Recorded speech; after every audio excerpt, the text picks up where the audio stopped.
Ismail Abdul-Salam, Beats Boxing Mayhem, here with legendary promoter Bob Arum of Top Rank Boxing. We're here for the first press conference for Stevenson versus Jamel Herring, taking place on October 23rd. Bob, thank you for joining me. My first big question for you is, I know in June you have been looking at a fight at Madison Square Garden, but the site fees and everything didn't work out. What made Atlanta so attractive, and State Farm Arena in particular, to do this fight? Well, Atlanta is becoming, for sports and entertainment, one of the major metropolises in the United States.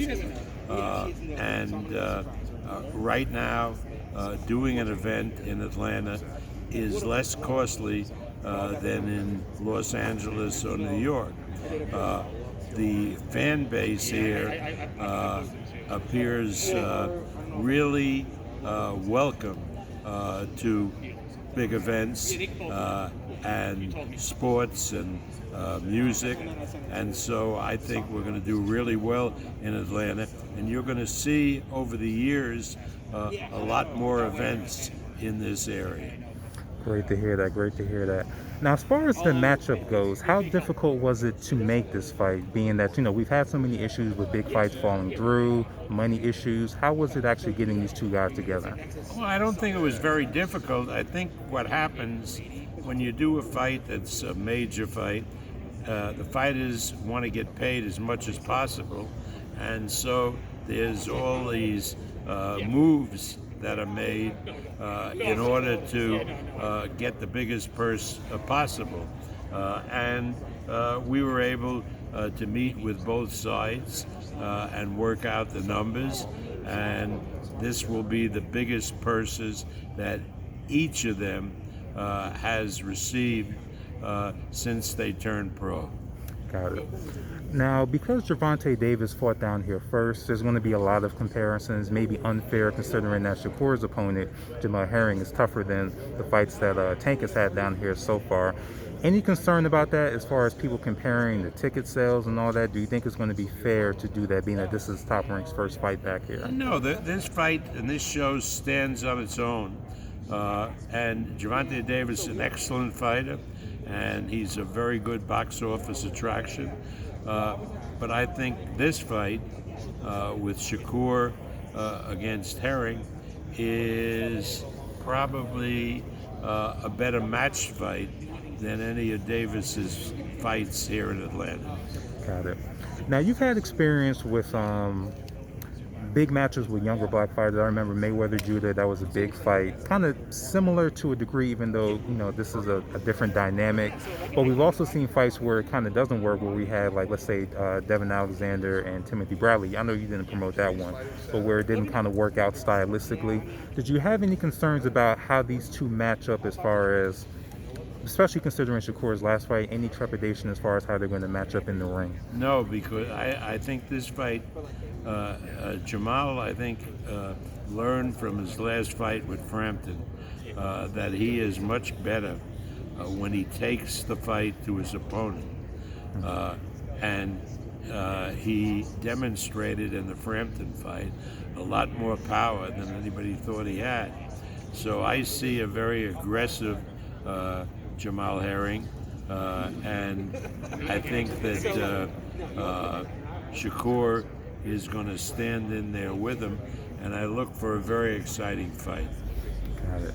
Now let's look at some of the undercard. Nico Ali Walsh, he's behind us right now. He's going to be a big attraction on the card. I don't know if you realize this is actually, we just had an anniversary of Ali when he had his exhibition at Morehouse College before he actually fought Jerry Corey down here in his comeback. Personality-wise, do you see any similarities between the greatest and Nico as far as how they approach their fights? There will nobody, whether it's a grandson or a great-grandson, compare to the great Muhammad Ali. But at least with his grandson, we get some of that DNA, and the kid is going to be a real talent in the sport. He's very intelligent, and he'll do well. But to say that maybe he'll develop into the next Muhammad Ali, that's I think a leap too far. Right, right. And what made you confident in actually working with him? Because I'm sure you've probably seen relatives of fighters really just wanting the limelight. What made you convinced that Nico is actually here because he wants to make an impact on the sport? Well, you have to understand, I come from Las Vegas. I live in Las Vegas. Nico is in Las Vegas. I've known Nico's mother, Rashida, since she was a little girl. And, she and her sisters, she's a twin, Rashida. And so I know the family, I know the father, and I know that the kid was educated in one of the best schools in Las Vegas, Bishop Gorman, and now is a student at UNLV. So he's, stuck to his education, and he's intelligent and very articulate, and it's really great to have him in boxing. Got it. So switching gears, pretty sure you're going to be flying right out of here because you have other fights coming on the horizon. With Oscar Valdez's fight coming up in a few days, how do you feel that fight has been going? Do you feel like the negative press that happened from the positive test has impacted it too much and put a cloud over the event? Well, I think, any negativity regarding Valdez has been unfortunate because there is the organization that handles the Olympics that is really the bellwether in all sports, and that's WADA. And under the WADA rules, this substance that was found in Valdez is not anything that would ban him unless it was taken the day of the fight and the day before the fight, which he didn't do, because only in competition is it banned.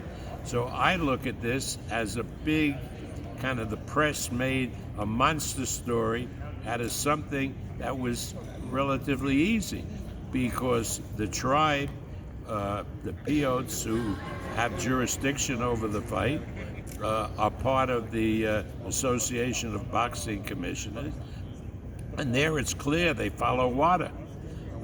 And if the fight was in the UK, same thing, follow WADA. There wouldn't be any controversy. And of all people, the UFC came to our defense because if a fighter in the UFC tested positive for this substance and it was not in competition, it would be no harm, no foul, and he wouldn't be banned from fighting. And the Nevada Commission, which has jurisdiction over this, has ruled accordingly. So what are we talking about? We're talking about that a trace of a substance found in Valdez, which is not a violation of any rules in boxing in accordance with the Association of Boxing Commissioners. Got it. And final question for you to wrap this up. How are things going as far as negotiations with Porter and Crawford? I heard that is off the first bid. I think things are moving along. I'm very optimistic that fight will be made and will happen. And I think that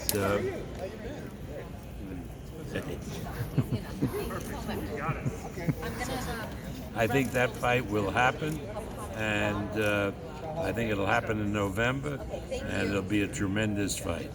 Perfect. Bob, thank you for your time. Best of luck with this promotion. Thank you very much. Thank you.